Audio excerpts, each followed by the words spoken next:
Okay, here is our week 2 wrap up for the finance course.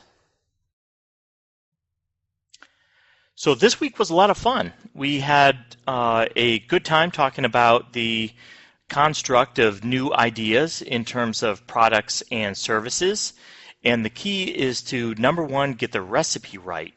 And this is a good start to being able to assess your idea's future. In other words, focus on the incremental operating cash flows. That is, if you flick a switch and turn the product on, what will happen to the cash inflows and cash outflows?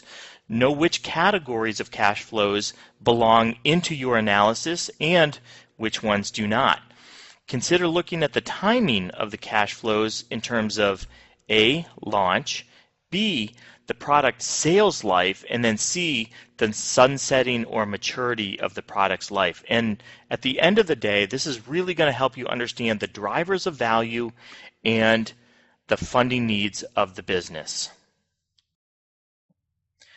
So after we talked about the ideas of new or revenue enhancing products or services, we also talked about the idea of cost reduction ideas and products.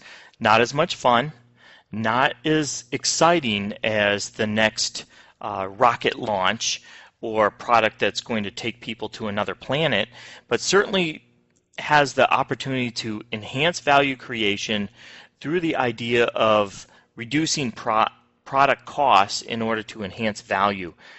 So they tend to be less fun, but a little bit more tangible and a little bit more realistic.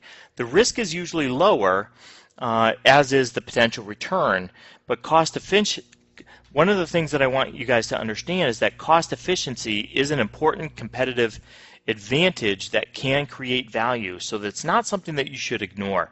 It's something that you should significantly or seriously consider as an opportunity.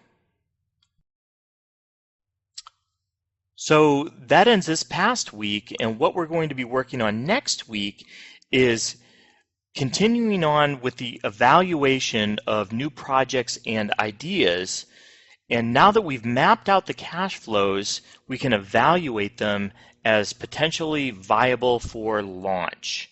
And so some of the questions that we're going to answer are, number one, when will the project's break even be? Number two, what will the project's profitability be? And we'll have some special terms for this. And then, of course, number three, what will the project's return on investment be? And so that's something that we can look forward to in the coming days.